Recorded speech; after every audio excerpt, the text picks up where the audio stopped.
जैसे 130 क्वेश्चन थे, 2.5 घंटे का समय मिला था, तो समय कम रह गया या समय की वजह से पेपर ठीक ठाक हो गया? नहीं, टाइम तो ठीक था जी मैम, अगर मैं बात करूं जैसे कितने बच्चे आए हुए थे पेपर में, 70%, 80% या फुल थे? आपका मानना क्या है? जैसे सेटिंग आप अंदर गई थी, इधर आइए। मेरे हिसाब से पूरे कम थे लगभग, कम थे, यानी 70% के आसपास। 70% बच्चे होंगे। मैम अगर मैं बात करूं जैसे आप पेपर का जो लेवल है क्या आंकती हैं आपके अकॉर्डिंग? इजी था, मॉडरेट था? मॉडरेट था मैम, आप बताइएगा। मैंने एग्जाम नहीं दिया है। अच्छा, आपने एग्जाम नहीं दिया जी, मॉडरेट था मैम। अगर जैसे बात करें मैम, आपने कितने अटेम्प्ट कर पाई आप? लगभग 100, 150, जैसे 130 में से कितने क्वेश्चन आपने लगभग किए? लगभग 95 to 100 ज़्यादा, क्योंकि मैथ्स काफ़ी मतलब टफ थी। मैथ्स ऐसा भी बाकी सब था जी मैम, ऐसा भी तो होगा कैलकुलेशन वाइज जी थोड़ा लगा।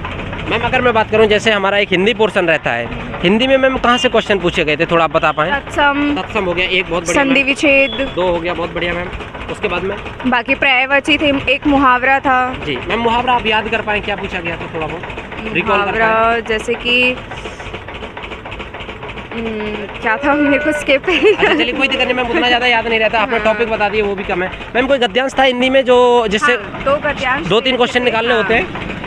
2 गद्यांश दे रखे थे जिसमें से 2 क्वेश्चंस निकालने थे। हाँ जी मैम अगर मैं बात करें जैसे क्या इसमें जैसे क्रोध के ऊपर एक गद्यांश था। अच्छा, क्रोध के ऊपर जी। अगर देन आफ्टर दैट हम लोग मैम बात करें जैसे हमारा इंग्लिश वाला पोर्शन है, तो वो कैसा था? डिफिकल्ट था, आसान था? नहीं, वो भी इजी टू मॉडरेट ही था मैम। उसमें भी कोई अनसेंस पैसेज आया था? हाँ, एक अनसेंस पैसेज था, थोड़ी देर बाद आना। एक अनसेंस पैसेज था, एंटोनिम, सिनोनिम, जी, वन वर्ड सब्स्टिट्यूशन। हाँ मैम, एक्टिव पैसिव से कोई क्वेश्चन देखने के लिए? नहीं, एक्टिव पैसिव नहीं था, इनडायरेक्ट डायरेक्ट कुछ नहीं था जी। बाकी वन वर्ड सब्स्टिट्यूशन था, फिल्म एरर्स थे, फिल इन द ब्लैंक्स थे।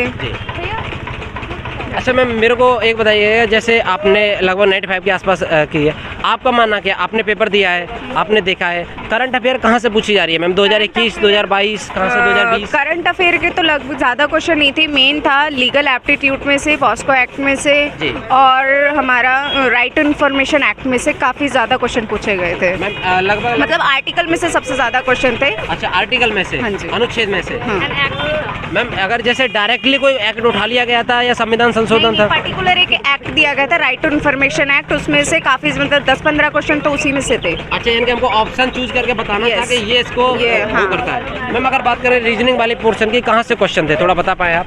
सीरीज कैसा लेवल बताइएगा? आसानी से निकल रहा था? 2-4 डायरेक्शन, पैराजंबल जी, इन सब में से लगभग काफ़ी क्वेश्चन पूछे गए थे। मैम अगर जैसे हम लोग बात करें स्टेटमेंट कंक्लूजन से, स्टेटमेंट से एक ही क्वेश्चन था, बाकी तो डायरेक्शन में से काफ़ी ज़्यादा क्वेश्चन थे। 6-7 क्वेश्चन डायरेक्शन में से ही पूछे गए थे। मैम लेवल कैसा था? लेवल तो मॉडरेट से अप ही कह लो, मॉडरेट भी नहीं था, मॉडरेट से अप था। यानी टाइम टेकिंग थे और थोड़े ट्रिकी भी थे। अच्छा, ट्रिकी भी थे एक तरह से। अगर किसी को लॉजिक पता है हाँ, तो ही कर पाएगा, अदरवाइज नहीं कर पाएगा। मैम अगर मैं बात करूं जैसे हमारा और कौन सा पोर्शन पूछा गया था इसमें ओवरऑल, थोड़ा बता पाए आप? एक रीजनिंग हो गया, एक मैथ हो गया, एक हिंदी हो गया, इंग्लिश हो गया, उसके बाद इंग्लिश कंप्यूटर था। कंप्यूटर था। कंप्यूटर में कैसा सेक्शन देखने के लिए मिला, थोड़ा सा बता पाए? कंप्यूटर में MS वर्ड से, पावर पॉइंट हो गया, एक्सेल से कोई क्वेश्चन था? शॉर्ट कीज थी, कंट्रोल थी। जैसे हमें किसी को पेस्ट करना है, कंट्रोल C करना है, कॉपी करना है, कंट्रोल C करना है।